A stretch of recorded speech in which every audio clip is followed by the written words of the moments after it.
हरे कृष्णा कृष्ण कृष्ण हरे हरे, हरे राम राम राम हरे हरे। निरन्दस्य ज्ञानाञ्जनशलाकया चक्षुरुन्मिलितं येन तस्मै श्रीगुरुवे नमः। श्रीचैतन्यमनोभीष्टं स्थापितं येन भूतले स्वयं रूप कदा मह्यं ददाति स्वपदान्तिकं। वन्देऽहं श्रीगुरुं श्रीयुतपदकमलं श्रीगुरुं वैष्णवांश्च श्रीरूपं साग्रजातं सहगणा रघुनाथान्वितं तं सजीवं साद्वैतं सावधूतं परिजनसहितं कृष्णचैतन्यदेवं श्रीराधा कृष्णपादान् सहगणा ललिता श्रीविशाखान्वितं च। नमो विष्णुपदाय कृष्णपृष्ठाय भूतले श्रीमते भक्तिवेदान्त स्वामिनिति नामिने। नमस्ते सरस्वती देवे गौरवाणी प्रचारिणे निर्विशेषा शून्यवादी पाश्चात्य देशतारिणे। वाञ्छाकल्पतरुभ्यश्च कृपा सिन्धुभ्येव च पतितानां पावनेभ्यो वैष्णवेभ्यो नमो नमः। जय श्री कृष्ण चैतन्य प्रभु नित्यानंद श्री अद्वैत गदाधर शिवासादि श्री गौर भक्त वृंद। हरे कृष्णा कृष्णा कृष्णा हरे हरे, हरे राम राम राम हरे हरे। ओम नमो भगवते वासुदेवाय। ओम नमो भगवते वासुदेवाय।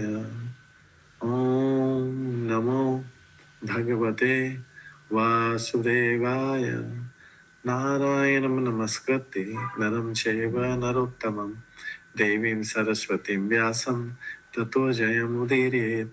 नष्टप्रायेषु भद्रेषु नित्यं भागवत सेवया भगवते उत्तमश्लोके भक्तिर्भवति नैष्ठिकी।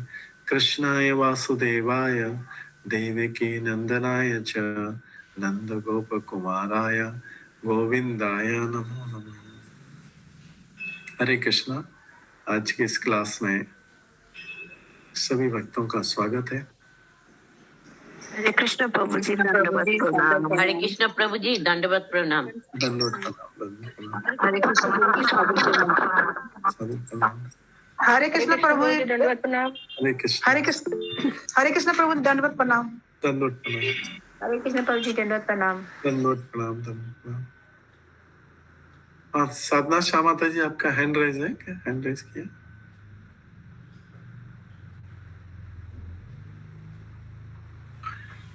तो आप सबका आज की इस भागवतम क्लास में स्वागत है। कल हमने श्रवण किया था, हरे कृष्णा दंडवत प्रणाम। कल हमने श्रवण किया था श्रीमद् भागवतम के पहले स्कंद के 5वें अध्याय के 38 श्लोक से श्रवण किया था, जिसमें हमने श्रवण किया था कि वास्तविक दृष्टा वही है जो दिव्य मंत्र मूर्ति श्री भगवान विष्णु की पूजा करता है, और जिनका कोई भौतिक रूप नहीं होता, भौतिक रूप नहीं होता है। तो भगवान का कोई भी रूप जो है भौतिक नहीं होता है। भगवान कभी भी हम जैसा भौतिक रूप धारण नहीं करते हैं, क्योंकि भौतिक रूप जो है वो नष्ट होने वाला है, लेकिन भगवान तो शाश्वत है, नित्य है। उनका शरीर भी आध्यात्मिक रहता है और उनका अंदर आत्मा और शरीर एक ही रहता है, दोनों ही आध्यात्मिक रहता है। हमारा आत्मा तो आध्यात्मिक है, लेकिन शरीर भौतिक है। और कल हमने श्रवण किया था कि हमारा जो शाश्वत आनंद ज्ञान के दिव्य स्वरूप का अनुभव हमारी मूल आध्यात्मिक इंद्रियों द्वारा ही हो सकता है। तो हमारी 2 इंद्रियां होती है। 2 इंद्रियां कैसे? तो मतलब वैसे तो 10 इंद्रियां हैं, लेकिन जो 10 इंद्रियां भौतिक भी होती है और ऐसी 10 इंद्रियां आध्यात्मिक भी होती है। इसके अंदर आध्यात्मिक इंद्रियां होती। हर भौतिक इंद्रिय के पीछे एक आध्यात्मिक इंद्रिय होती। तो भगवान का दिव्य स्वरूप जो है हमारी मूल आध्यात्मिक इंद्रियों द्वारा ही हो सकता है। उन आध्यात्मिक इंद्रियों को जगाने के लिए आध्यात्मिक मंत्र चाहिए। जैसे किसी को नींद से जगाना हो, नींद से जगाना हो तो क्या जगाने का तरीका, उसके पास आके जोर से बोलना पड़ेगा तो नींद से जग जाएगा। मतलब भौतिक ध्वनि के द्वारा हमने उसको भौतिक नींद में था उससे जगाया तो जाग गया। उसी प्रकार से आध्यात्मिक इंद्रियों को जगाने के लिए आध्यात्मिक मंत्र चाहिए। और आध्यात्मिक मंत्र क्या है? हरे कृष्णा कृष्ण कृष्ण हरे हरे, हरे राम राम राम हरे हरे। तो कोई व्यक्ति कभी पूछ सकता है, प्रश्न पूछ सकता है कि अरे इससे मंत्र से क्या फर्क पड़ेगा, ये ध्वनि से क्या शरीर पे क्या फर्क पड़ेगा, ये तो ध्वनि है, ध्वनि का शरीर पे क्या फर्क पड़ेगा। तो उससे पूछना चाहिए कि अगर कोई व्यक्ति सोया हो और उसको जगाया जाए तो कैसे जगाया जाएगा। अगर पास में आवाज करेंगे, कोई भौतिक आवाज करेंगे, जोर से करेंगे तो तुरंत उठ जाएगा। तो शरीर पर प्रभाव नहीं पड़ा क्या? भौतिक ध्वनि का भौतिक शरीर पर प्रभाव पड़ा। उसी तरह आध्यात्मिक शरीर पे आध्यात्मिक ध्वनि का प्रभाव पड़ता है। तो जो इसलिए मंत्र करते हैं कि ये जो है हमारे अंदर हमारे आध्यात्मिक इंद्रियों को जागृत करे। और ये ध्वनि या ये मंत्र हम गुरु के माध्यम से प्राप्त करते हैं। गुरु के निर्देशन में इसको उच्चारण करना चाहिए और ये हमें धीरे धीरे ईश्वर के अधिक निकट ले जाएगा। पूजा की विधि, पांचरात्रि, ये सब जो है पंचरात्रि जो नारद मुनि ने बनाया पंचरात्रि विधि है। नारद पंचरात्रि ग्रंथ है, उसमें ये बताया गया कि किस तरीके से हम इस मंत्र के द्वारा, पूजा के द्वारा भगवान की सेवा कर सकते हैं। तो इसलिए मंत्र का यह प्रभाव कि हमारी आध्यात्मिक इंद्रियों की जागृति होती मंत्र से। जैसे भौतिक आवाज देने से, साउंड से, ध्वनि से, भौतिक ध्वनि से नींद खुलती है, उसी तरीके से आध्यात्मिक मंत्र से सोई हुई आध्यात्मिक इंद्रियां जागृत हो जाती है। ठीक है, ये कल का था चैप्टर, श्लोक था। आज हम 39 श्लोक से करेंगे। इमं स्वनिगमं ब्रह्मन् अवेत्य मतनुष्ठितम् अदात्मे ज्ञानमैश्वर्यम् स्वस्मिन् भावं च केशवः।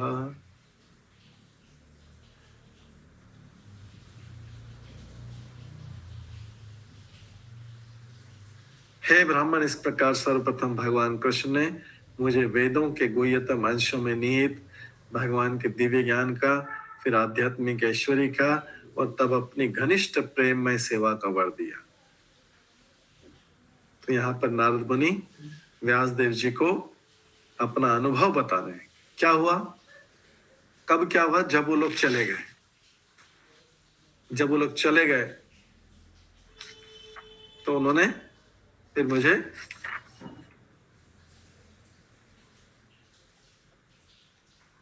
पहले तो ज्ञान दे दिया था, मैं उनके गुणों का स्मरण करा था भगवान के, और उसके बाद में नारद मुनि ने अनुभव किया कि इस प्रकार भगवान कृष्ण ने मुझे वेदों के गुह्यतम अंशों में निहित भगवान के दिव्य ज्ञान का, फिर आध्यात्मिक ऐश्वर्य का, तब अपनी घनिष्ठ प्रेममय सेवा का वर दिया। इस प्रकार मुझे उन संतों की कृपा से वर मिला। ये इस माता जी 39 श्लोक निकालना है। 39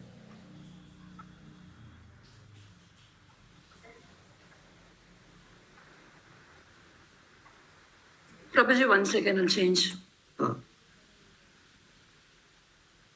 तो तात्पर्य दिव्य शब्द द्वारा भगवान के साथ संसर्ग सर्वात्मा भगवान श्री कृष्ण से अधीन है। तो भगवान के साथ जो संग करना और दिव्य ध्वनि के द्वारा भगवान के साथ संग, जो भगवान का मंत्र करना, दोनों एक। भगवान सामने खड़े हैं वो संग करना, या भगवान का मंत्र हरे कृष्णा मंत्र करके, या भगवान की लीला श्रवण करके जो संग है, दोनों बराबर होते हैं, दोनों बराबर होते हैं। कई बार लोग सोचते नहीं भगवान तो सामने खड़े हैं, पहले तो वो होना चाहिए, पहले वो होना चाहिए। भगवान का नाम लेके संग करने का तो अलग ही, यहाँ तो भगवान सामने खड़े हैं। तो भगवान सामने तो कंस के भी खड़े थे, भगवान सामने तो रावण के भी खड़े थे, लेकिन उन्होंने संग किया क्या भगवान से? उसको संग नहीं बोलते। सामने खड़े नहीं होते, दोनों सामने खड़े थे, शिशुपाल भी था सामने था, तो भी संग नहीं मिला। तो संग होता है जब भगवान के प्रति उचित भाव हो, तब वो संग कहलाता है। उचित भाव से उनसे आदान प्रदान हो। हाँ, शिवानी माता जी का क्वेश्चन है। हरे कृष्णा प्रभु जी, दंडवत प्रणाम। हरे कृष्ण। प्रभु जी, जैसे अभी आपने बताया ना कि भगवान का संग अगर वो सामने खड़े हों और उनकी दिव्य ध्वनि दोनों ही एक समान है, मतलब, और इस चीज को हमेशा से ही सुनते आए हैं कि लाइक जब कृष्ण के नाम में कृष्ण स्वयं है, लेकिन मतलब उस चीज को हम सुन रहे हैं, लेकिन उसका अनुभव या फिर जैसे भगवान का सामने होना पर ध्वनि में भी भगवान का संग है, उस चीज को हम एक्सेप्टेंस लेवल पे, एटलीस्ट मेरा तो, मैं नहीं हो पा रही हूँ। तो उसको हम कब एक्सेप्ट कर पाएंगे? कब एक्सेप्ट कर पाएंगे? कि जब तक हमारा भगवान के प्रति हम सारे पापों से रहित नहीं हो जाते, और हमारा जो संग है भगवान के साथ में, उस दिव्य ध्वनि के साथ में भी जब दिव्य ध्वनि कर रहे हैं, हमारा पहले मन की शुद्धि आवश्यक है, हम सारे पापों से रहित हो। अगर उसी समय आप सोचें कि इसकी बजाय चैंटिंग के बजाय भगवान सामने उसी समय खड़े हो जाए, तो उस समय भगवान सामने भी आ जाएंगे, तो भी हमारी वही स्थिति रहेगी जो चैंटिंग के समय, जिस चैंटिंग के समय हम भगवान को स्वीकार नहीं कर पा रहे, एक्सेप्ट नहीं कर पा रहे, वैसी स्थिति भगवान के सामने खड़े रहने पर भी रहेगी, उनको भी हम पहचान नहीं पाएंगे। तो ये जो है, क्योंकि अभी हम उस योग्य नहीं हुए, जैसे इसीलिए बोला गया है, जो ब्रह्म संहिता के श्लोक गाते हैं हम, प्रेमांजन छुरित भक्ति विलोचन संत सदैव हृदयेषु विलोकयन्ति। इस सारा पहले के संत लोग जो हैं अपने हृदय में उनका अनुभव कर पाते हैं या साक्षात आते हैं, तो भी उनका घर कर पाते हैं, क्योंकि वो संत हैं, संत सदैव हृदयेषु। और उसके लिए क्या आवश्यक है? प्रेमांजन छुरित भक्ति विलोचन, जिनके आंखों में भगवान के प्रति प्रेम है, मतलब उनके अंदर वो पाप रहित हो गए हैं, शुद्ध हो गए हैं, तब जाके उनके आंखों में भगवान के प्रति प्रेम है। अदरवाइज वो भगवान को देखेंगे बिना प्रेम की आंखों से देखेंगे, भौतिक आंखों से, तो भगवान भी भौतिक ही दिखाई देगा। घर में हमारे जो अर्च विग्रह हैं, ये भी हमको भौतिक दिखाई देते हैं, जबकि हमने प्राण प्रतिष्ठा की, हमको पता है, स्थापित किया है, मंदिर में भी स्थापित किया है, स्थापित कर हमको पता है कि इनको स्थापित किया, इनको बोलते हैं प्राण प्रतिष्ठा की। घरों में तो नहीं होके, घर में तो वेलकम हुआ, मंदिर में प्राण प्रतिष्ठा हुई, फिर भी हम मंदिर के विग्रह को भी नहीं समझ पाते। फिर अदरवाइज तो फिर प्राण प्रतिष्ठा का मतलब क्या रहा? प्राण प्रतिष्ठा मतलब भगवान वहां पे लाइव हो गए हैं, उन विग्रह में लाइव हो गए, उसको भी नहीं हम समझ पाते हैं भगवान लाइव, क्योंकि ये हमारी मन की शुद्धता, और मन की शुद्धता इस पर निर्भर करेगी कि हम कितने पाप रहित हैं। इसीलिए जब श्रद्धा की, इसीलिए श्रद्धा, साधु संग, भजन क्रिया, अनर्थ निवृत्ति, फिर उसके बाद निष्ठा, नेक्स्ट फॉर्मनेस, निष्ठा, उसके बाद रुचि। तो निष्ठा वाली स्टेज पर भी पूरी तरह से पहुंचे नहीं, ऐसा पार्शियली थोड़ी थोड़ी निष्ठा हो रही, लेकिन पूरी तरह से निष्ठा वाली, क्योंकि पाप रहित नहीं हुए, पूरी तरह से पाप रहित नहीं। हालांकि व्यक्ति ऊपर बढ़ता जाता है, फिर भी पार्शियली, आंशिक रूप में बढ़ता जाता है। निष्ठा, थोड़ी निष्ठा, फिर थोड़ी रुचि भी आ जाएगी, थोड़ा भाव भी आ जाएगा, थोड़ा, लेकिन प्रेम में जाने के लिए सब जब तक 100% नहीं होगा, तब तक थोड़ा करके हम भाव स्टेज तक भी, आंशिक रूप से भाव स्टेज तक भी पहुंच सकते, लेकिन अभी भी पाप रहित नहीं हुए। अगर कोई व्यक्ति आंशिक रूप से भी भाव पे पहुंच जाए, आंशिक रूप से, तो भी आगे प्रेम वाली अवस्था में नहीं पहुंच पाएगा। भरत महाराज का ऐसा उदाहरण देखते हैं कि भरत महाराज भाव के स्टेज पे थे, लेकिन लगता है कि पूरी तरह शुद्ध नहीं हुए थे, इसलिए फिर से प्रेम पाने से पहले ही फिर से नीचे गिर गए थे, फिर से हिरण की योनि में आ गए। तो प्रेम जो है, प्रेम लास्ट स्टेज है जो पूरी पाप रहित 100% पाप रहित स्टेज होती है। नहीं तो भाव स्टेज से भी नीचे चला जाता है, क्योंकि पिछले वाले अभी पाप आंशिक क्लियर हुए, भाव में बड़ा है मतलब बहुत बड़ी बात है, लेकिन सब आंशिक आंशिक आंशिक चल रहा है। तो प्रेमांजन छुरित भक्ति लोचन, जब तक भगवान के प्रति प्रेम उत्पन्न नहीं होगा उनको पहचान नहीं पाएंगे। ध्रुव महाराज का पूरा पाप रहित हो चुके थे। ध्रुव महाराज ने दर्शन किया तो जैसे ही भगवान के दर्शन किए उनके आंखों में आंसू आने लग गए, वो भगवान के प्रेम को और उसके बाद भगवान की स्तुति करने लग गए। तो जब तक हम पाप रहित नहीं होंगे तब तक दोनों स्टेज में हम उस समय सोच रहे हैं कि भगवान मेरे सामने आ जाएंगे तो मैं पहचान हो जाएगा, मेरा चैंटिंग में मन नहीं लग रहा है, चैंटिंग के दिव्य ध्वनि से संग नहीं मिल रहा, लेकिन सामने आ जाएंगे तो मैं पहचान जाऊंगा। नहीं, दोनों में अवस्था सेम ही रहेगी। तो इसलिए भी चैंटिंग वो चीज का अनुभव नहीं है ना, और वो साक्षात दर्शन में भी वो अनुभव नहीं होगा, उसमें भी कोई डिफरेंस नहीं, अनुभव नहीं होगा, क्योंकि अभी हम शुद्ध नहीं हुए। तो इसलिए हमें चैंटिंग करते करते ही शुद्ध होना है। जब चैंटिंग में रुचि आने लगे तब जाके, और चैंटिंग में और भगवान के श्रवण में रुचि आने लगे, पूरी अच्छी तरह रुचि आने लगे, तब जाके हम समझेंगे कि हम धीरे धीरे हमारा शुद्धिकरण हो रहा है और सारे टाइम उसी में मन लगा रहे हैं और किसी चीज की तरफ, भौतिक चीज की तरफ आकर्षित नहीं। वो है शुद्ध प्रेम वाली अवस्था। हरे कृष्णा। प्रभु जी, वही मतलब चैंटिंग मेरे को लगता है कि बहुत ही मतलब सालों से कोशिश कर रहे हैं, लेकिन और प्रभुपादा ने जैसे बोला है कि बस आप सुनो उनको, उन अक्षरों को, शब्दों को, लेकिन मेरे को मतलब उस पर कॉन्सेंट्रेट करना, कुछ शब्द सुनती हूँ फिर उसके बाद दिमाग कहीं और चला जाता है, तो ऐसा लगता है कि मैं ये कैसे चैंटिंग कर रही हूँ और कैसे इम्प्रूव किया जाए प्रभु जी, क्योंकि चैंटिंग ही मेरे को लगता है सबसे मोस्ट इम्पोर्टेंट है। मतलब भगवान की लीलाओं को सुनने के साथ साथ चैंटिंग भी तो बहुत इम्पोर्टेंट है ना प्रभु। चैंटिंग तो फाउंडेशन है, चैंटिंग बेसिक है। तो आपको अगर भगवान के ऐसे पता नहीं लगेगा कि हम कंसंट्रेट कर पा रहे हैं नहीं कर पा रहे हैं, उससे मत देखिए। आपको देखिए कि आपका ये सब चैंटिंग और सारी चीजें जो क्रियाएं कर रहे हैं, इसके बाद में भगवान की लीलाओं में भगवान के प्रति रुचि बढ़ी या नहीं बढ़ी। अगर रुचि बढ़ी है तो प्रोग्रेस हो रही है। हो सकता है अभी भी चैंटिंग पे कंसंट्रेट नहीं कर पाए, हो सकता है कि अभी भी व्यक्ति, ऐसा नहीं कि जो अभी एडवांस डिवोटी हो गए वो चैंटिंग पे बहुत ज्यादा कंसंट्रेट, फिर भी चैंटिंग कर रहे हैं, वो कंसंट्रेशन वो सब 1 मिनट में आ जाएगा अगर भगवान की कृपा होगी। ये सब करते हैं सारे प्रयासों से तो 1 मिनट क्या 1 सेकंड भी नहीं लगेगा, उसी चैंटिंग में, सेम चैंटिंग में अचानक जो है वो सक्सेसफुल हो जाएगी। वो फिर हमारी चैंटिंग लास्ट चैंटिंग होगी। उसके बाद फिर चैंट जो है हमको फिर नेचुरल तरीके से हम रागनों का भक्ति, नेचुरल स्वाभाविक तरीके से 24 घंटे भगवान का नाम लेना पड़ेगा। चैंटिंग गिन के कब तक कर रहे हैं, तब तक हमारी साधना भक्ति चल रही, जब तक हमारी साधना भक्ति चल रही है। इसलिए चैंटिंग, इसको साधना बोल रहे हैं, प्रैक्टिस कर रहे हैं।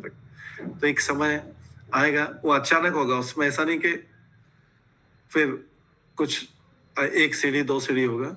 वो समय है कि जब भगवान ने सारे प्रयास देख लिए, उनकी कृपा हुई, तो अचानक सेम चैंटिंग में अचानक एक फन फाइंड है सारा का सारा, उसमें पूरी तरीके से आनंद आ जाएगा। और वो हमारी चैंटिंग जो साधक वाली चैंटिंग है वो लास्ट होगी। उसके बाद फिर जो हमारा भगवान का स्मरण होगा वो 24 घंटे वाला होगा, फिर 16 माला वाला नहीं रहेगा, 24 घंटे वाला रहेगा। तो इसलिए अगर आप रुचि हो रही बढ़ रहा है, इसका मतलब है कि आपका चैंटिंग आपको बेनिफिट दे रहा है। आप हम जो रूल पालन कर रहे हैं, जो साधना कर रहे हैं, उसका फल ये है कि हम आगे बढ़ रहे हैं। हमें चैंटिंग में भी कंसंट्रेशन, एकाग्रता वो दिखाई नहीं दे रही। एकाग्रता एक ही बार में आ जाएगी। Okay Prabhu ji, thank you so much. क्योंकि मेरे को हमेशा ऐसा ही लगता है कि पता नहीं मतलब क्यों मैं चैंटिंग मतलब 16 माला अभी भी ऐसा लगता है कि नियम है, मैकेनिकली करना है, लेकिन इतना दिल से मेरे को श्रवणम बोले तो बहुत लेक्चर सुनना और ये सब बहुत कर पाती हूँ, लेकिन चैंटिंग नहीं कर पाती, तो हमेशा एक गिल्ट फीलिंग होती है कि पता नहीं मैं कैसे क्या करूँ, वो समझ नहीं आता। नहीं, वो चैंटिंग फिर भी करते रहना, क्योंकि अभी हम साधना भक्ति में, जब पूरी तरह शुद्ध हो जाएगा, अचानक उसी सेम चैंटिंग में अचानक आनंद आने लग जाएगा, और फिर हम उसको गिनने वाला माला छोड़ के फिर 24 आवर्स वाले पे स्टेज पे आ जाएंगे, और वो रागानुगा भक्ति है। Okay Prabhu ji, thank you so much Prabhu ji, thank you. तो यहाँ पर जो है दिव्य शब्द द्वारा भगवान के साथ संसर्ग, तो यहाँ पे बताया गया कि शब्द के साथ भगवान का एसोसिएशन करना भगवान का साक्षात दर्शन करने से अभिन्न है, दोनों अलग अलग नहीं, दोनों एक ही। ध्वनि के माध्यम से, मंत्र के माध्यम से करो या डायरेक्ट भगवान का संग करो, दोनों बराबर के लेवल के। ये भगवान तक पहुंचने की ये सबसे पूर्ण विधि है। तो यहाँ पे नारद मुनि बोल रहे हैं कि सर्वप्रथम भगवान कृष्ण ने मुझे वेदों के गुह्यतम अंशों में से निहित भगवान, पहले मुझे दिव्य ज्ञान मिला उन संतों के द्वारा, फिर आध्यात्मिक ऐश्वर्य मिला। आध्यात्मिक ऐश्वर्य का मतलब ये भौतिक ऐश्वर्य से तुलना नहीं करना है। आध्यात्मिक ऐश्वर्य का मतलब क्या होता है, यहाँ पे जिस ऐश्वर्य का बताया है उसका अर्थ है कि उसको सारे भक्त को सारी सिद्धियां प्राप्त हो जाती है, उसके वचन सही होने लगते हैं, उसको सिद्धियां प्राप्त हो जाती है, और उसको भगवान का जो आनंद है वो मिल जाता है। ये है आध्यात्मिक ऐश्वर्य। इसकी भौतिक ऐश्वर्य से तुलना नहीं कर सकते। भौतिक ऐश्वर्य मतलब होता है धन और ये हो गया, आपका मकान हो गया, ये हो गया, दूसरे भौतिक सुख हो गए, ये सब भौतिक ऐश्वर्य। आध्यात्मिक ऐश्वर्य का मतलब ये है कि भगवान के द्वारा प्रदत्त योग सिद्धियां मिलना। हालांकि उसको भक्त को उसकी जरूरत नहीं है, भगवान के द्वारा प्रदत्त योग सिद्धियां मिलना और भगवान के इस चैंटिंग में जो आनंद है वो मिलना, और भगवान के सारे क्रियाकलापों में रुचि आना, ये सब आध्यात्मिक ऐश्वर्य। सनातन मुकुंद प्रभु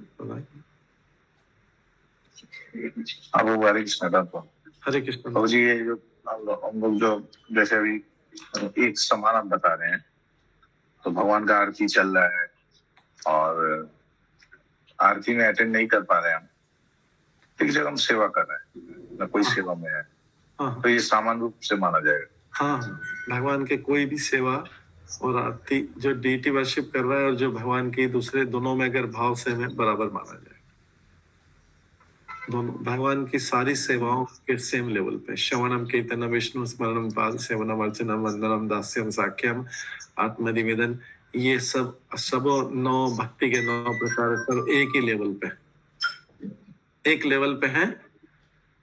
और कलयुग में बोला जाता है कि श्रवण कीर्तन इजी है, बस इतना बोला जाता है कि इजी है, सरल है, आपके करने के लिए सरल है। श्रेष्ठ सातों का लेवल ऐसा लक्ष्मी जी पाद सेवनम कर रही है और कोई दूसरा व्यक्ति दर्शन कर रहा है, तो वो कोई बोलेगा या तो अलग अलग होगा, लक्ष्मी तो पैरों की सेवा कर रही है, जबकि कोई दूसरा तो भगवान के मुख के दर्शन कर रहा है। लेकिन ये सब सेवाएं बराबर है। उनका नाम का भी संग जो भगवान नाम के दिव्य अवतार में, वो भी सब बराबर के लेवल। अगर आनंद आने लग गया, संग सही हुआ, तो सारी चीजों में आनंद आने लग जाए। कोई भी चीज चुन लो इसमें से, सब में आनंद आने लग जाए। कोई भी चीज चुन लो, लेकिन अभी आनंद नहीं है तो किसी में भी नहीं मिलेगा आनंद, मतलब जो वास्तविक आध्यात्मिक आनंद है। हालांकि हमें अच्छा भौतिक रूप से कोई चीज अच्छी लगती है, 9 में से कोई बोलेगा मेरे को ये अच्छा लगता है, कोई बोलेगा मेरे को ये अच्छा लगता है, वो हमारे भौतिक रुचि के कारण। लेकिन जब आध्यात्मिक आनंद में आएंगे तो ये सारी चीजें जो है एक्चुअल में भगवान की कृपा मिल जाएगी, तो सारी चीजें बराबर के लेवल। अभी हो सकता है हमको किसी चीज में आनंद आ रहा हो, किसी चीज में आनंद नहीं आ रहा हो, लेकिन जब पाप रहित पूरी तरीके से होते हैं, बीच में आता है निष्कलंक, जैसे पाप रहित पूरी तरीके से होते हैं, तो जो है सारी चीजों में आनंद आने लगेगा, भगवान से संबंधित सारी क्रियाओं में आनंद आने लग जाएगा। फिर कोई भी सेवा मिल जाए हमारे लिए बराबर रहेगा। अभी भौतिक भाव भी बीच में मिक्स है, इसलिए हमको कोई सेवा अच्छी लगती, कोई सेवा अच्छी नहीं लगती। ठीक है, ठीक है, थैंक यू। भगवान के साथ ऐसे शुद्ध संसर्ग के द्वारा जो भौतिक विचारों के अपराधों से रहित है। देखिए अभी ये आ गया, उत्तर आ गया इसका। ऐसा शुद्ध संसर्ग कब मिलेगा जिसमें पूरा आनंद आएगा? कब मिलेगा? हमने देखा नहीं था, नीचे ही लिखा हुआ, जो भौतिक विचारों के अपराधों से रहित है। इसमें पाप रहित सारा के सारा जो पाप अपराध रहित अगर रहेगा तो हमें भगवान का जो है पूरा शुद्ध संग मिलेगा। पाप रहित होने के बाद भी अपराध रहित भी होना पड़ता है। अपराध जो चैंटिंग के 10 अपराध हैं वो उस रहित भी होना पड़ेगा, तब जाके आनंद आएगा। नहीं तो अभी हमारा या तो नाम अपराध चल रहा है या नामाभास चल रहा है। शुद्ध नाम पे भी स्टेज पे आए नहीं, इसलिए नाम में, जैसे माता जी ने पूछा, शिवानी माता जी चैंटिंग में आनंद नहीं आ रहा है, अभी हमारा शुद्ध नाम नहीं चल रहा है। हमारा या तो अपराध सहित नाम चल रहा है या फिर हमें नाम का आभास हो रहा है। तो बोला जाता है कि अगर आपने अपराध सहित नाम भी लिया, ये देखिए बहुत इंपॉर्टेंट है, नाम लेने का चैंटिंग की महिमा में आता है कि अगर आपने अपराध सहित नाम भी लिया, करते रहे, तो भी आपकी भौतिक इच्छाएं पूरी करने की शक्ति है इस अपराध वाले नाम में भी। अगर नामाभास जो दूसरी स्टेज है, नामाभास जिसमें अपराध तो नहीं हो रहा है लेकिन नाम में अभी भी रुचि नहीं है, नाम का आभास हो रहा है, उसमें मोक्ष में लाने की शक्ति, दूसरी स्टेज में मोक्ष दिलाने की शक्ति। और जो अपराध रहित नाम लिया जाता है, जो शुद्ध नाम लिया जाता है, जो तीसरा और फाइनल है, एकदम शुद्ध नाम लिया जाता है, उसमें भगवान की कृपा, भगवान की भक्ति दिलवाने की शक्ति है। 3 स्टेज पता लगी? सबको पता लगी 3 स्टेज? हरी बोल पाओ, और एक बार रिपीट कीजिए प्लीज। फिर और एक बार बोलिए। हाँ ठीक है। जो अपराध के साथ नाम ले रहे हैं, मतलब 10 नाम अपराध भी कर रहे हैं, लेकिन फिर भी अपनी 16 माला पूरी करते हैं नियम से, वो ट्राई कर रहे हैं कि अपराध नहीं हो, उसमें भौतिक इच्छा, उस प्रकार के नाम में, उस प्रकार के जप में हमारी भौतिक इच्छा पूरी करने की शक्ति है। उस प्रकार के नाम में जो सबसे नीचे वाला है। अभी हम सबसे लोएस्ट लेवल के नाम की बात कर रहे हैं। नाम तो लोएस्ट नहीं होता, हमारा तरीका जो लोएस्ट है, अगर तरीका, उसमें भी भौतिक इच्छा पूरी करने की शक्ति है। उससे ऊपर हमने अपराध नहीं किया, लेकिन नाम में फिर भी पूरी रुचि नहीं है, नाम का आभास हो रहा है कि हाँ हम नाम कर रहे हैं, ठीक ठाक कर रहे हैं, नाम का ऐसा आभास चल रहा है, पूरी तरह रुचि के साथ नहीं तो भी चल रहा है, लेकिन अपराध नहीं कर रहे हैं, उसमें मुक्ति दिलाने की, मोक्ष दिलाने की शक्ति है। नामाभास स्टेज में मोक्ष दिलाने की शक्ति है, जो नीचे से दूसरा है, इसको नामाभास बोलते हैं। मतलब अपराध नहीं हो रहा है, ध्यान पूर्वक करें, लेकिन अभी भी रुचि नहीं आई, उसमें मुक्ति दिलाने तक की शक्ति। और तीसरा जो नाम, जो जप है, जिसमें ना तो कोई अपराध हो रहा है और रुचि की भी कोई कमी नहीं, पूरा रुचि और आनंद भी आ रहा है, शुद्ध नाम, क्योंकि हमारे सारे पाप खत्म हो चुके हैं, उसमें भक्ति दिलाने की शक्ति, प्रेम, भगवत प्रेम, कृष्ण प्रेम दिलाने की शक्ति है उस नाम। ये 3 स्टेज है नाम की। जब भी नाम की किसी भी बुक में पढ़ेंगे, करेंगे 3 स्टेज है नाम की, तीनों में ही फायदा है। सबसे नीचे वाले में भौतिक फायदा है, एकदम भौतिक फायदा है, दूसरे वाले में भी मोक्ष तो भौतिक ही मोक्ष, लेकिन फिर भी नीचे वाले से ऊपर, और तीसरे में जो शुद्ध नाम हो जाएगा तो भक्ति या कृष्ण प्रेम दिलाने के सकते। तो सबको ट्राई करना है कि वो तीसरे वाले स्टेज में आएगा। ये दूसरी वाली स्टेज में चाहे नाम में नाम हो रहा है, पूरी तरीके से हो रहा है और अपराध भी नहीं रहा, तो भी रुचि पूरी आनंद के साथ नहीं हो रहा है, वो सेकंड स्टेज। ठीक है, कविता बता माता जी का प्रश्न है। प्रभु ये मोक्ष कौन सा, ये जो निर्विशेष जस्ट हाँ, वो सेकंड वाले में निर्विशेष तक ले जाएगा। ठीक क्योंकि है। अभी नाम में आनंद नहीं आया है, आनंद आएगा तो प्रेम वाला हो जाएगा, फिर वो भगवान के साकार रूप ले जाएगा। ठीक है, रूपीदास माता जी। हरे कृष्ण प्रभु जी, धन्यवाद प्रणाम प्रभु जी। फर्स्ट फायदा बोले वो एक बार एक्सप्लेन करें, भौतिक फायदा क्या है? हाँ, भौतिक फायदा जैसे हमारी कुछ भौतिक इच्छा होती है, हम किसी से बोलते हैं ना कि आप करो, कई बार ऐसा बोलते हैं कि आपको कोई व्यक्ति आएगा, पहली बार क्लास में आएगा, ठीक है, वो पहली बार दूसरी बार आएगा, उसको बोलो कि अब हम उसको चैंटिंग स्टार्ट कराना, हम उससे बोलते हैं कि आप चैंटिंग करो। वो मान लीजिए किसी इच्छा से आया कि मेरी नौकरी नहीं लग रही, या मेरे बच्चे को ये दुख है, या उसकी पढ़ाई नहीं हो रही, वो फेल हो रहा है, ये कर रहा है, सारी भौतिक इच्छा से कोई ना कोई आता है, उससे बोलो कि आप नाम जप करना स्टार्ट कर दे। अगर हमारी बात मान के वो 16 माला जप करने लग जाएगा, दूसरे तीसरे दिन से अगर बात मान ली, किस लिए, लेकिन उसके मन में क्या है कि प्रभु जी ने मेरे को बोला है कि आप बात मान लो और आपका ही काम हो जाएगा। अगर कोई इसी बात मान के करने लगता है तो उसका भौतिक इच्छा पूरी हो जाती है। ऐसा हमने प्रैक्टिकली भी कईयों का देखा।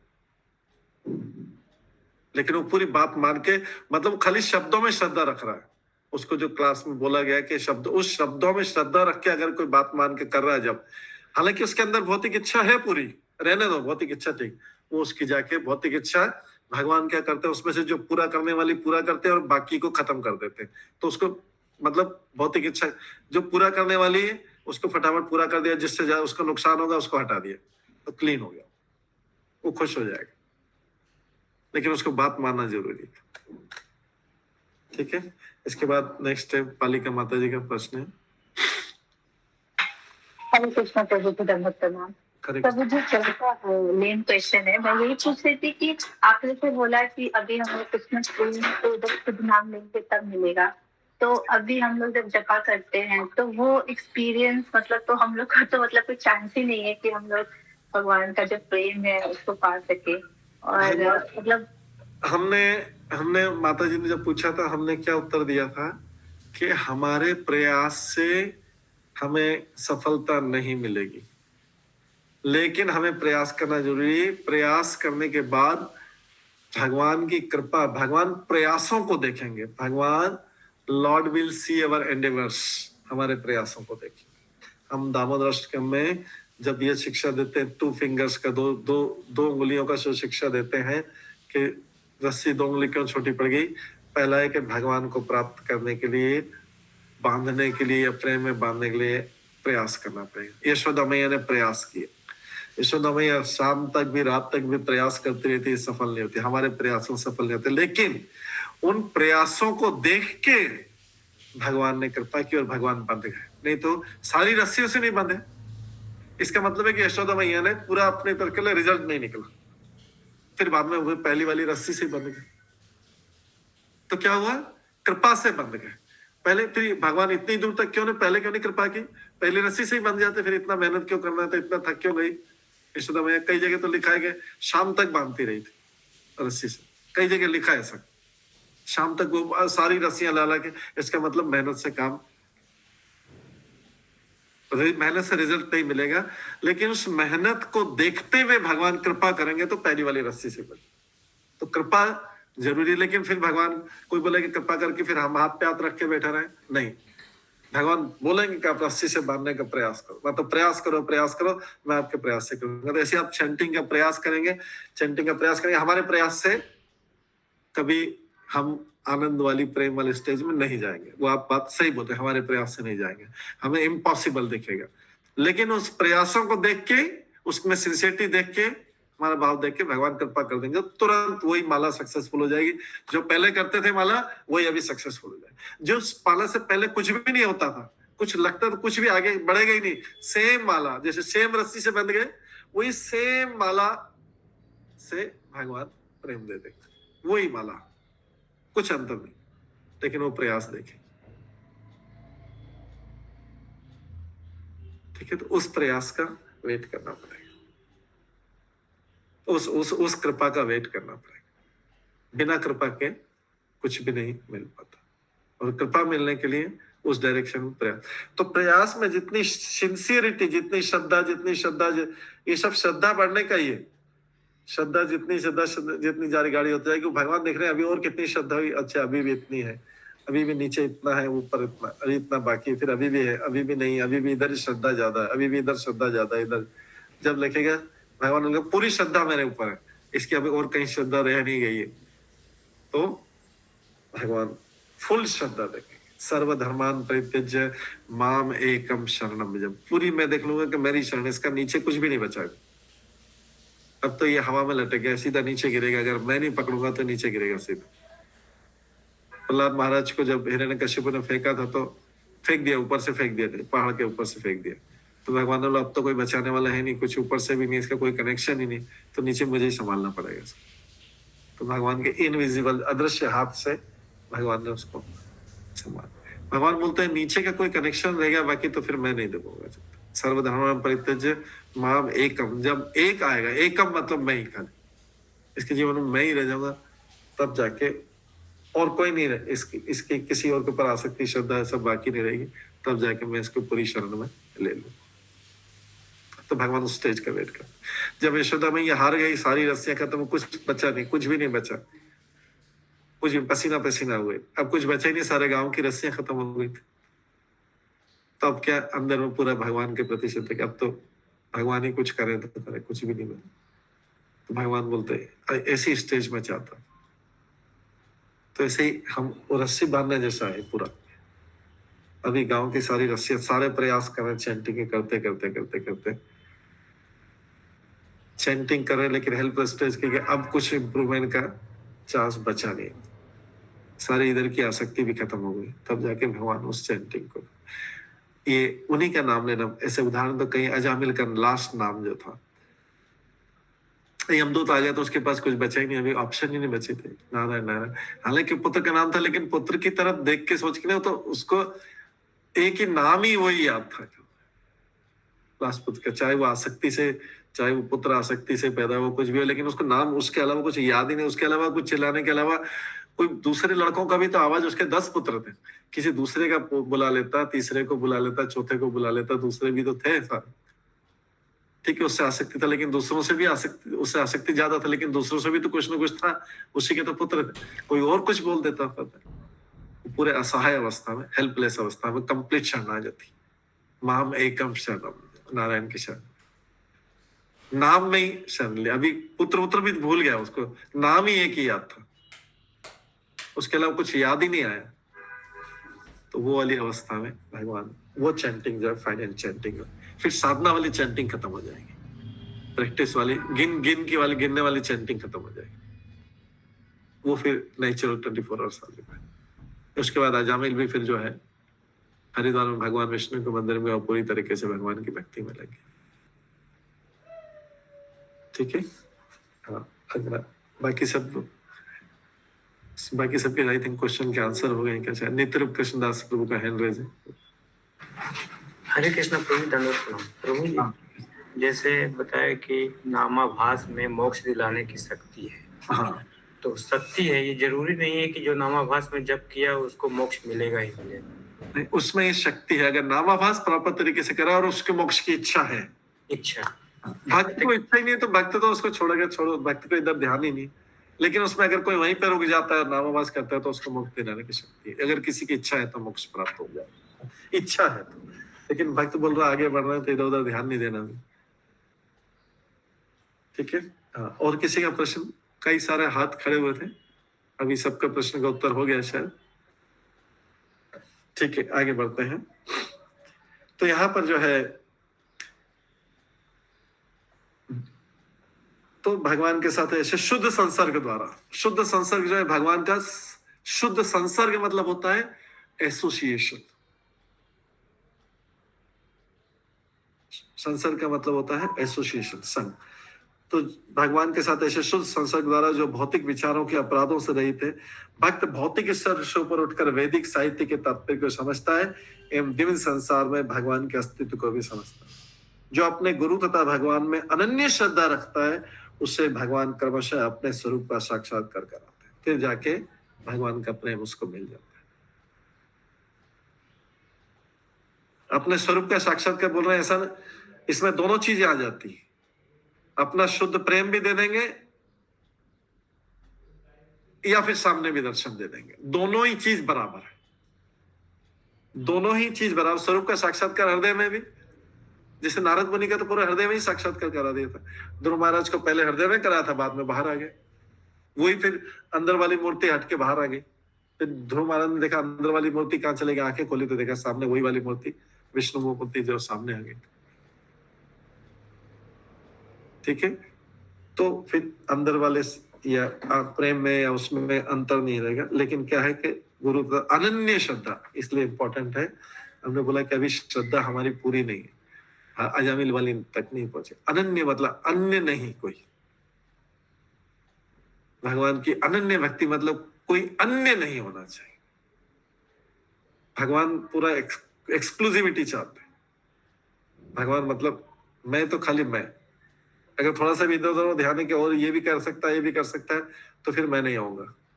अगर कोई असहाय कि बस अगर मैं नहीं आऊंगा तो उसका कुछ भी नहीं होगा। कुछ भी उसने सोच लिया कि अगर भगवान नहीं आते तो फिर मेरा कुछ नहीं हो सकता। कई बार होता है कि अगर भगवान नहीं आते ये तो देवता भी, इनको भी तो मैंने खुश कर रखा है, इनको भी तो खुश कर रखा है, देवता को कर रखा है, नहीं तो मेरी पहचान भी तो वो भी तो खुश हो, मेरी ये भी पहचान है। इधर उधर बहुत सारे सहारे हैं जिसके, लेकिन जिसका एकमात्र भगवान सहारा है और वो सहारे के ऊपर पूरी तरीके से वो निर्भर है। तो भगवान ऐसी श्रद्धा चाहते हैं। और गुरु में श्रद्धा, भगवान में श्रद्धा एक ही, क्योंकि गुरु उसी लाइन में है, भगवान वाली लाइन में है। गुरु अलग से कोई देवता नहीं है, गुरु भगवान वाली लाइन में। तो इसके पश्चात क्या होता है, जब आगे बढ़ता है तो भक्त को योग की सिद्धियां प्रदान की जाती, जिनकी संख्या 8 है। ये भगवान के पास सिद्धियां होती, भगवान के पास पूर्ण सिद्धियां होती। जबकि यहाँ पे ध्यान योग करने वाले को जो प्राणायाम, प्रत्याहार प्राणायाम, ध्यान, धारणा, समाधि उससे जाते हैं, यम नियम से, वो जो चीज भौतिक जगत में जो सिद्धियां मिलती है वो उसकी छाया है। असली सिद्धियों की छाया है वो। असली सिद्धियों में बहुत बड़ी शक्ति, बहुत बड़ी शक्ति। ये तो योगी थोड़ा सा हवा में उड़ गया, थोड़ा सा ऐसा भभूति गिरा दी, थोड़ा ये कर दिया, ये सब थोड़ी सी योग सिद्धियां, ये उसकी छाया है। असली सिद्धि तो जो है भगवान के पास है। भगवान रामचंद्र ने हनुमान को दी थी। हनुमान क्या किया, उड़ के समुद्र पूरा पास किया, उड़ के समुद्र पूरा पास किया, पूरा क्रॉस किया और जाके लंका को जला दिया। किसको, हनुमान जी ने शक्ति को, योग शक्ति को अपने लिए यूज नहीं किया, फिर छोटे से बन गए, फिर बड़े बन गए।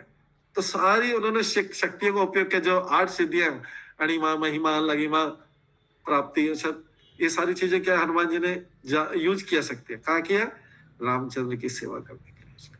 छोटे एकदम छोटा सा बिल्ली जैसा मंकी बन गए थे, फिर बाद में बड़ा हो गए, फिर ये हो गए, और हवा में उड़ के गए, पूरा समुद्र क्रॉस किया, पर्वत को उठा के ले गए, जब संजीवनी बूटी के लिए पर्वत को पूरा उठा के ले आए, सब कुछ करे, सब ये योग सिद्धि। हनुमान जी अपने लिए यूज नहीं किया। भक्त है तो अपने आप आ गई, भक्त तो ऐसे सब भक्त के पास में जो है अपने आप ऐसी सिद्धि आ जाती है। कैसे आती है भक्त में सिद्धियां, अगर देखेंगे तो आ जाएगी। प्रभुपाद को एक बार किसी पत्रकार ने बोला था, प्रभुपाद को किसी पत्रकार ने बोला कि आप थोड़ा सिद्धियां बताओ, कुछ चमत्कार बताओ तो हम मानेंगे आपको, चमत्कार बताओ। प्रभुपाद ने अपने अमेरिकन शिष्य को सामने दिखा के बोले इनको देख के आपको चमत्कार नहीं लगता क्या? ये सब ड्रग लेते थे, हिप्पी थे, बड़े बड़े बाल थे, करे, अभी देखो क्लीन शेव हो गया, ये सैफरन कलर पहले, सुबह 3 बजे उठते हैं, नहीं तो इनके उठने का ही पता नहीं था, रात में जागते थे, दिन में सोते थे। तो अभी ये देखो, ये चमत्कार नहीं है क्या? और क्या चमत्कार देखना है? तो ऐसे भगवान के भक्त के पास सारी सिद्धियां रहती है, लेकिन वो उसको यूज नहीं, वो भगवान की सेवा के लिए, उसको क्या जरूरत है? तो वैसे सारी चीजें छोड़ रहा है तो फिर और क्या, वापस योग सिद्धियां लेके क्यों फंसना वापस? इसलिए जो है वो इसकी तरफ ध्यान है उसके अंदर, और उसको पता भी नहीं रहता कि उसको सिद्धियां, लेकिन वो कोई काम करने जाता है और वो बहुत कठिन काम हो जाता है, सफल हो जाता है, तो उससे उसकी सफलता से पता लगना चाहिए कि इसके पास कितनी सिद्धि। 70 साल की उम्र में तो लोग चल नहीं पाते, वो 70 साल की उम्र में जाके 14 बार पूरे विश्व का भ्रमण करके आके फ्लाइट में 12,000 लेटर लिख दिए, पता नहीं कब लिखे, बुक सारी लिख दी, 70 कब लिख दी पता नहीं, मंदिर बनवा दिए कब बना, और फ्लाइट में भी रहते थे 7-8 घंटे तो इंटरनेशनल फ्लाइट में। फ्लाइट में भी रहते थे, बुक्स भी लिख दी, पत्र लेटर्स के उत्तर भी दे दिए, घूम भी लिया, लोगों से मिल भी लिया, सब कुछ के लिए सब काम। और वो 11 साल, 70 से 81, 70 ईयर्स से लेके 81 ईयर्स तक 11 साल। बाकी जो जाएगा तो फ्लाइट में ही उसका टाइम खत्म हो जाए, आधे टाइम सोता रहेगा फ्लाइट में। तो इतने सारे काम होंगे। ये उससे पता नहीं कि योग सिद्धि है, भक्त को पता भी नहीं रहता कि उसके काम, वो तो जब सारे काम हो गए उससे, वो तो बोलता रहता है भगवान की कृपा से, भगवान की कृपा से, लेकिन वो सारे भगवान की कृपा से उसको जो योग सिद्धियां मिली थी उसके दौरान उसके काम हो गए। उसको काम होने से मतलब होता है वो योग सिद्धि ने काम करवा दिया उसने, वही भगवान की कृपा से। तो यहाँ पे लिखा है कि इसके पश्चात भक्त को जब भगवान का ऐसा वो हो जाता है साक्षात्कार, भक्त को योग की सिद्धियां प्रदान की जाती है जिनकी संख्या 8 है। इनसे भी बढ़कर भक्त को भगवान का पार्षद, फिर जब वो भगवान का पार्षद स्वीकार कर लिया जाता है, उसे गुरु के माध्यम से भगवान की विशिष्ट सेवा का कार्यभार सौंपा जाता है। और शुद्ध भक्त अपनी सुप्त योग सिद्धियों के प्रदर्शन की अपेक्षा भगवान की सेवा करने में अधिक रुचि रखता है। इसका मतलब भक्त के अंदर योग सिद्धियां हैं, भगवान के शुद्ध भक्त के अंदर योग सिद्धियां हैं, वो सोई हुई है, उसकी क्योंकि जरूरत नहीं पड़ रही उसको तो भगवान का काम करने से मतलब है। अब वो योग सिद्धि को सबको बताएगा थोड़ी, मेरे पास में योग सिद्धियां, मेरे पास में योग सिद्धियां। हनुमान जी ने कोई वो किया नहीं कि मेरे पास योग सिद्धियां, मैं हनुमान जी ने बोले, उनको तो पता ही नहीं था कि वो समुद्र भी लांग सकते, यही नहीं पता था कि समुद्र लांग सकते। फिर जब लांगने लगे तो पूरा तैर के चले गए पूरा उन्होंने। तो भक्त को पता भी नहीं रहता उसके स्थिति। हनुमान जी इसका उदाहरण है कि उनको पता ही नहीं था कि वो समुद्र लांग सकते। वो तो जामवंत ने उनको याद दिलाया कि आपको तो ऐसा मिला हुआ है। तो नारद जी इन सब का वर्णन अपने निजी अनुभव से किया, और मनुष्य को वे सारी सुविधाएं प्राप्त हो सकती हैं जो श्री नारद को भगवान के शब्द प्रतिरूप उच्चारण से प्राप्त हुई। नारद मुनि ने भी भगवान का नाम लिया और उसको वो सारी चीजें मिली जो भगवान के साक्षात दर्शन करने से मिल जाती है। तो इस दिव्य ध्वनि, मतलब ये मंत्र की बात कर रहे हैं, इस दिव्य ध्वनि के शब्दों के उच्चारण पर कोई प्रतिबंध नहीं है, कोई प्रतिबंध नहीं। मतलब इसको ऐसा करना है, खड़े होकर नहीं करना है, बैठ के करना है, स्नान करके करना है, स्नान करके करना है, रात में करना है, दिन में करना है, जो भी अच्छी तरीके से जिस समय कर सके। इस दिव्य ध्वनि के उच्चारण पर कोई प्रतिबंध नहीं है, बशर्ते कि इसे नारद मुनि के प्रतिनिधि से प्राप्त किया जाए जो गुरु शिष्य परंपरा पद्धति से चल रहा है। इसको परंपरा में प्राप्त होना, तो ये इसमें शक्ति और भी बढ़ जाती, परंपरा से। हम सब कुछ प्रभुपाद की परंपरा में, ऊपर प्रभुपाद, ऊपर स्वयं जो है चैतन्य महाप्रभु की परंपरा में, रूप गोस्वामी, सब परंपरा में, और आगे फिर हम उन्हीं के प्रभुपाद के शिष्यों, प्रभुपाद शिष्य के शिष्य उन्हीं परंपरा में। तो ये बस दिव्य ध्वनि परंपरा में मिल लीजिए।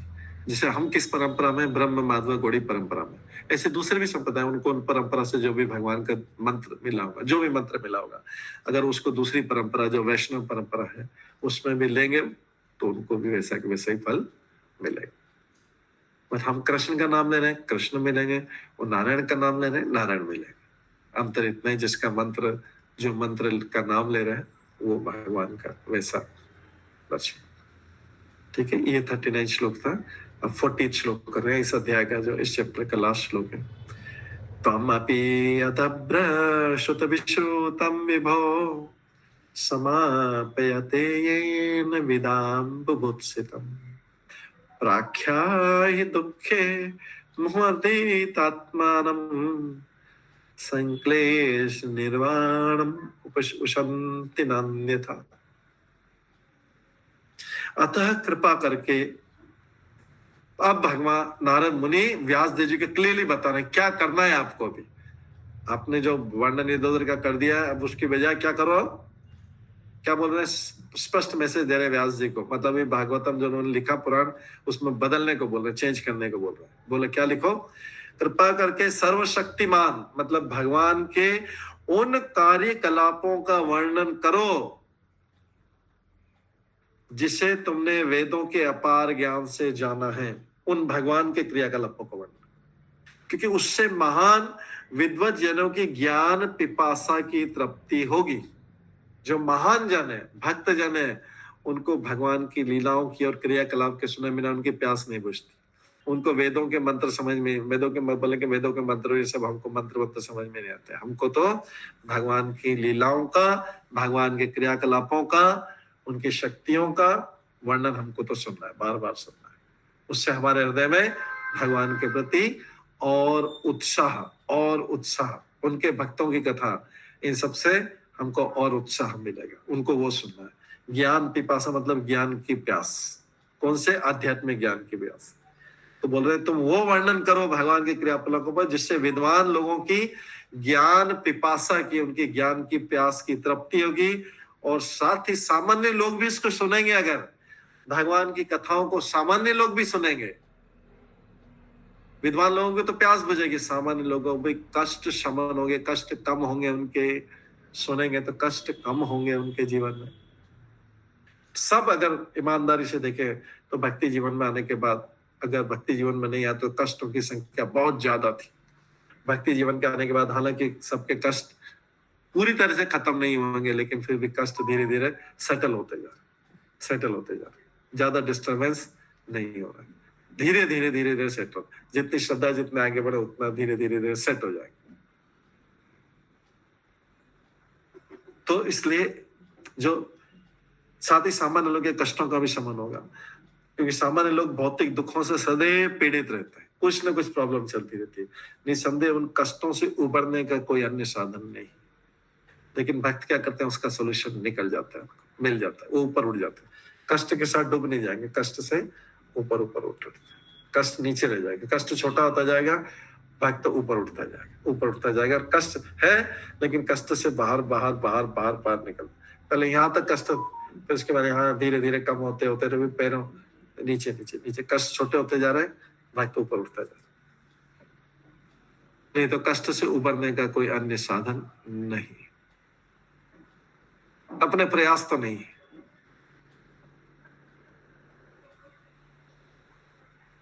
तात्पर्य श्री नारद मुनि अपने व्यवहारिक अनुभव से, नारद मुनि अपने प्रैक्टिकल लाइफ से बता रहे, अपने जीवन के उदाहरण से बता रहे कि भौतिक कर्म की सारी समस्या का मूल समाधान, ये देखिए, इसको मार्क कर सकते हैं,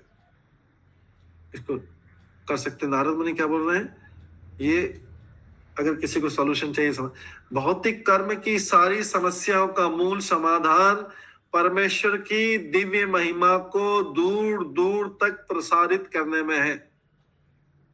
जितना भौतिक समस्या से हल निकालना, भगवान के नाम का और प्रचार करो, भागवत गीता बांटो, भगवान के नाम का प्रचार करो, भागवत गीता बांटो, भगवान के नाम का प्रचार करो, और ज्यादा गुणगान करो, और ज्यादा प्रचार। ये इसमें समस्या, तो क्या होगा, नाम प्रचार और सब भगवान बड़ा हो जाएगा, समस्या छोटी हो जाएगी। अब बोलेंगे अरे ये क्या कोई समस्या, मैं तो ऐसे ही परेशान हो रहा था इसके कारण, तो कोई समस्या है क्या छोटी सी, चलो निकल जाएगी।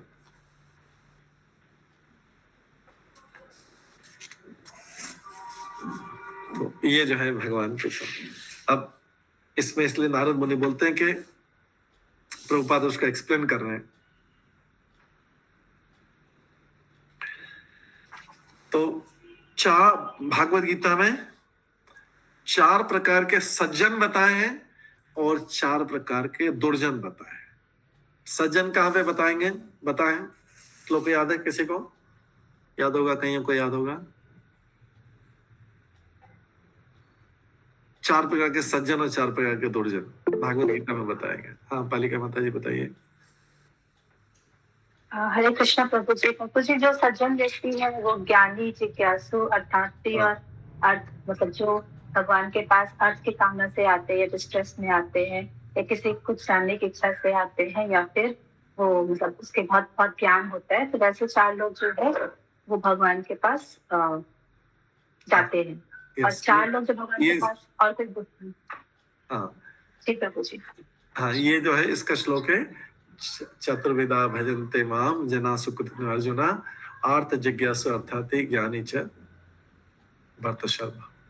तो जो है ये 4 प्रकार के सज्जन लोग होते हैं जो भगवान के पास आते हैं, चाहे दुख में आए, चाहे धन की कमी से आए, चाहे ऐसे घूमते फिरते जिज्ञासा से आए, चाहे ज्ञान की अवस्था में है, लेकिन भगवान चारों को सज्जन मानते हैं। भगवान तो बोलते हैं ये डिवोटी बन जाएंगे, ये डिवोटी हैं, ये डिवोटी हैं, मतलब आगे जाके डिवोटी बन जाएंगे। ये सज्जन लोग हैं, क्योंकि भगवान के पास आते हैं, चाहे किसी भी इच्छा से आए। भगवान सज्जन तो हैं, अच्छे जन है। सज्जन मतलब होता है अच्छे जन, क्योंकि भगवान के पास आए, चाहे दुख में आए हो, पैसे के लिए आए हो, या जिज्ञासा कुछ जानने के लिए, जानने की इच्छा से आए हो, या फिर ज्ञान में आए, ये चार है। और फिर भागवत गीता में 4 प्रकार के दुर्जन का भी वर्णन। दुर्जन के कौन से 4 प्रकार? हाँ माता जी बताइए। हरे कृष्ण प्रभु जी। प्रभु जी वो 4 प्रकार जो है जिसका जो बुद्धि है, जो माया ने हर ली है, अप्रत्य ज्ञान, माया माया प्रति ज्ञान, नराधमा, नराधमा जो सारे मनुष्य में नीचे है, लोएस्ट ऑफ मैनकाइंड। यस। और कौन सा है? लोएस्ट ऑफ मैनकाइंड, नराधमा जो एकदम स्क्रिप्चर्स को नहीं मानते, जो एथिस्ट लोग होते हैं, और बहुत इंटेलेक्चुअल लोग होते हैं, जो साइंटिस्ट होते हैं, तो बहुत ज्यादा पढ़ लिख लेते हैं, तो वैसे भी लोग फिर भगवान के पास नहीं जाते हैं। यस, वैसे लोग भगवान के पास नहीं जाते हैं। भागवत गीता में कौन कौन से नाम दिए इनके? अच्छे से याद नहीं आए। दो तो है, माया अपहत ज्ञाना और नराधमा। और कौन से है? मूढ़ा, मूढ़ा और नास्तिक, कुछ माता जी बताएंगे। आसुरी भाव मात्रिता। हरे कृष्ण प्रभु जी। वो मूढ़ा एक है, एनिमलिस्टिक फूल एक है, नरदम लोवेस्ट ऑफ मैनकाइंड, मायाप्रिता ज्ञान, डेल्यूटेड स्पेक्युलेटर, और एक होता है असुर भाव आश्रिता, असुरी भाव। तो ये 4 प्रकार के लोग हैं जो ये दुर्जन है। ये दुर्जनों की 4 श्रेणियां हैं। तो ये जो है, ये नारद मुनि व्यासदेव जी को समझा रहे हैं। ये सज्जन और दुर्जन दोनों मतलब कितने हो गए? 8 प्रकार के लोग हो गए। ये इनका भी कल्याण कर दो आप। बोल रहे ठीक है, ये सज्जन तो ऐसे, ये दुर्जन है, इनका भी आप कल्याण कर दो। इनका कल्याण कैसे करो? ये आप भागवतम का ये जो है ना, इसमें भगवान की महिमा का वर्णन करो। तो 8 प्रकार के लोग जो हैं, जो नराधम मतलब मनुष्यों में सबसे नीचे भी है, उनका भी कल्याण हो जाए। आप इसमें लिख दो। तो बता रहे कि सज्जन और दुर्जन 8 प्रकार के लोगों का कल्याण करने के लिए आप भगवान की महिमा का वर्णन करें। अतः श्रीमद् भागवतम किन्हीं विशेष श्रेणियां संप्रदाय के लोगों के निमित्त नहीं है, खाली ये सज्जनों के लिए निमित्त नहीं है, ये दुर्जन के लिए भी। अगर दुर्जन भी सुन लें, दुर्जन भी पढ़ लेंगे, उनका भी कल्याण। सज्जन दुर्जन पढ़ ले, हिंदू पढ़ ले, मुस्लिम पढ़ ले, सिख पढ़ ले, ईसाई पढ़ ले, कोई भी पढ़ लेगा, सबका कल्याण हो जाएगा। तो ये जो भागवतम है, ये उन सत्यनिष्ठ व्यक्ति के लिए है जो सचमुच अपने कल्याण तथा मन की शांति को चुके। जिसको भी चाहिए, जिसको भी अगर उसकी निष्ठा है, थोड़ी सी भी निष्ठा है, मतलब उसकी श्रद्धा है, निष्ठा का निचला भाग श्रद्धा है, ऊपर जाके निष्ठा हो जाती। अगर किसी का भी है कि इससे उसको हल मिल जाएगा, अगर उसको थोड़ा में सभी श्रद्धा है कि भागवतम से उसका हल हो जाएगा, तो भागवतम को वो ध्यानपूर्वक श्रवण करेगा, अध्ययन करेगा या अध्ययन करवाएगा, तो उससे उसका कल्याण हो जाएगा। तो जो लोग अपना कल्याण और मन की शांति के इच्छुक हैं, वो लोग, उन लोगों के लिए आप भागवतम को पूरी तरीके से इसमें भगवान की महिमा पूरी भर दो। भगवान की महिमा और भक्त की महिमा से भर दो भागवतम। तो अभी जो भागवतम हमारे सामने है, ये फिर वेद व्यास जी ने फिर से लिख के इसको भगवान और भक्तों की महिमा से पूरा वर्णन भर दिया। ठीक है, हरे कृष्णा। तो इस प्रकार से ये 5वां अध्याय समाप्त होता है। अब 6ठा अध्याय स्टार्ट करते हैं। अभी कुछ समय है, तो 6ठा अध्याय स्टार्ट करते हैं। 6ठे अध्याय का नाम है नारद तथा व्यासदेव का संवाद। अभी ये कन्वर्सेशन 6ठे अध्याय में जाके खत्म होगा। अभी भी बातचीत चल रही है दोनों के बीच में, नारद और व्यासदेव के बीच बातचीत चल रही।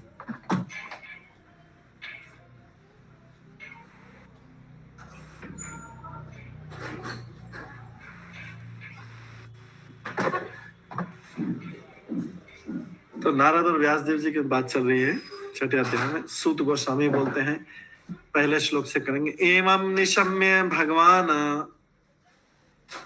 देव ऋषे जन्म कर्म च भूय प्रपच्य तम ब्रह्मन व्यासः सत्यवती सुतः।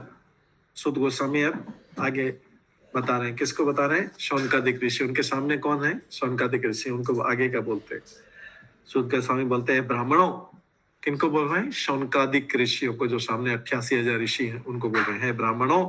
इस तरह श्री नारद के जन्म तथा कार्यकलापों के विषय में सब कुछ सुन लेने के बाद ईश्वर के अवतार तथा सत्यवती के पुत्र व्यासदेव ने पूछा। अब व्यासदेव जी प्रश्न पूछते हैं। शुभ व्यासदेव जी नारद मुनि से प्रश्न पूछेंगे। तो व्यासदेव जी इस सिद्धि के बारे में आगे और भी जानने के उत्सुक थे, और भी जानना चाह रहे थे। और बताइए, और बताइए।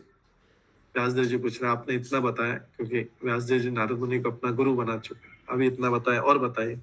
तो फिर जाके आगे व्यासदेव जी बोलते हैं। व्यासदेव जी बोलते हैं, व्यास वाचा भिक्षु भी विप्र वसिते विज्ञान आदेश तभी तब वर्तमान वयसी आद्य ततः के मकरोत भगवान।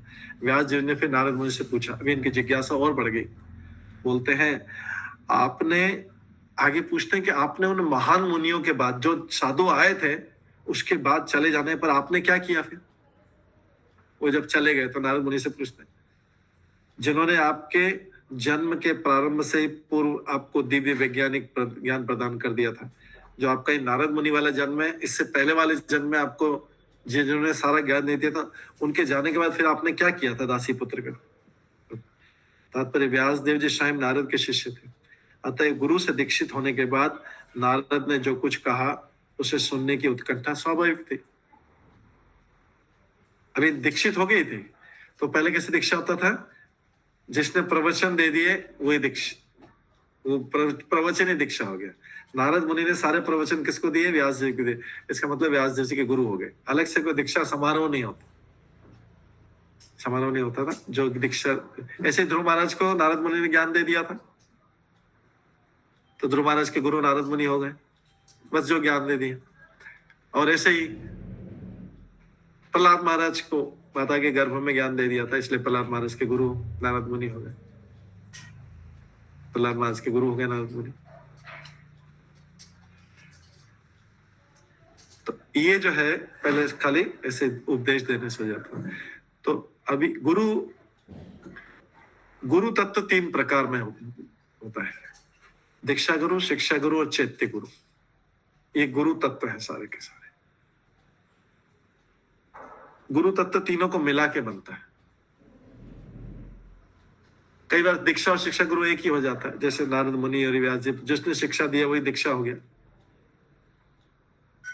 तो कई बार दीक्षा गुरु शिक्षा गुरु अलग अलग भी होता है, लेकिन गुरु तत्व को अगर हम माने तो उसमें दीक्षा गुरु, शिक्षा गुरु और चैत्य गुरु। चैत्य गुरु कौन होता है? जो हृदय में परमात्मा है, वो भी अंदर से डायरेक्शन देता रहता है। भगवान जो परमात्मा के रूप में अंदर से दिशा निर्देश देता रहता है, वो भी चैत्य गुरु। तो गुरु तत्व इन तीनों को मिला के बोलते हैं। मतलब भगवान को मान रहे हैं, दीक्षा गुरु को मान रहे हैं, शिक्षा गुरु को मान रहे हैं। क्योंकि कई बार जो है हम दीक्षा गुरु के पास डायरेक्टली अप्रोच नहीं कर सकते, शिक्षा गुरु के माध्यम से शिक्षा जो मिल रही है उसको सुनते सुनते सुनते से फिर हमें पता लग जाता है कि किससे दीक्षा लेनी चाहिए। हमको जो भी संप्रदाय के अंदर, हमारे संप्रदाय के अंदर जो गुरु, उसमें उनमें से किसी से भी दीक्षा लेके, तो दीक्षा गुरु के बारे में शिक्षा गुरु से पता लगा। तो इसलिए तीनों को कंबाइंड को गुरु तत्व बोलते, तीनों को मिला के गुरु तत्व। तो कोई बोलेगा मैं दीक्षा गुरु को मानूंगा, शिक्षा को नहीं मानूंगा, शिक्षा गुरु को, या मैं शिक्षा गुरु को मानूंगा, दीक्षा गुरु को नहीं मानूंगा, या फिर मैं दोनों को मानूंगा लेकिन मैं परमात्मा को जो अंदर से जो दे रहा है वो नहीं मानूंगा। तीनों को मिला के तीनों की तरफ से ज्ञान आ रहा है। बाकी और भी साधु पुरुष हैं, शिक्षा गुरु भी एक से ज्यादा भी हो सकते हैं, लेकिन हमसे जिनसे डे टू डे हमारा व्यवहार है वो मुख्य शिक्षा गुरु है। बाकी शिक्षा हम और भी ले सकते हैं, लेकिन दीक्षा गुरु एक ही होता है और चैत्य गुरु भी एक ही, परमात्मा। तो इसलिए यहाँ पर बताया कि नारद ने जो कुछ किया, नारद ने उनको जो कुछ कहा था उससे व्यासदेव की श्रद्धा और बढ़ गई और आध्यात्मिक गुरु से पूछने की आकांक्षा प्रगति पर पथ पर बढ़ने के लिए आवश्यक है। स्पिरिचुअल मास्टर से, स्पेशल टीचर से, गुरु से पूछने की आकांक्षा, ये आकांक्षा जरूरी है। नहीं तो ऐसे ही सुन के क्लास में बैठे सुन लिया फिर जाके सो गए, तो सोने में बुराई नहीं, लेकिन उसके क्लास में ही सो गए, या सुन लिया फिर चलो ठीक है आज का काम हो गया, ऐसे उसमें जिज्ञासा बढ़नी चाहिए। तो आध्यात्मिक गुरु से पूछने की आकांक्षा है जिज्ञासा प्रगति पथ पर बढ़ने के लिए आवश्यक है। इस विधि का शास्त्रीय नाम सद्धर्म प्रच्छा इस विधि को बोलते हैं, जिसमें आकांक्षा बढ़ती रहे, ज्ञान सुनने से और जानने की इच्छा होती रहे, प्रगति होती रहे। इस विधि का शास्त्रीय नाम है सद्धर्म प्रच्छा, ये संस्कृत नाम है। इस प्रकार से ये नारद मुनि और व्यासदेव का संवाद चल रहा है। तो कल हम तीसरे श्लोक से श्रवण करेंगे कि आगे क्या होता है। जो व्यासदेव जी का प्रश्न, व्यासदेव जी ने जो प्रश्न पूछा है कि आगे क्या किया आपने, उन साधुओं के जाने के बाद में क्या किया आपने और कैसे प्रोग्रेस किया, फिर अकेले रह गए तो कैसे प्रोग्रेस किया। मतलब वो मेनली जानना चाह रहे हैं, हमको भी बताना चाह रहे हैं कि जब वो साधु देने वाले वो सब चले गए तो उसके बाद क्या किया आपने। तो नारद मुनि के उस समय तो गुरु वही थे, वही महामुनि जो कुछ साधु आए थे, अब वो चले गए तो आपने क्या किया। तो इसका मतलब है कि गुरु के जाने के बाद में क्या करना चाहिए। गुरु के जाने के बाद में अगर गुरु नहीं है तो उस अवस्था में क्या करना चाहिए, ये नारद मुनि के मुख से हम सुनेंगे कल की क्लास में। ठीक है, आज की क्लास को यहीं पे विराम देते हैं। सभी भक्तों का बहुत बहुत धन्यवाद। सब भक्तों के लिए एक बार हरे कृष्ण महामंत्र का जप करते हैं। हरे कृष्ण हरे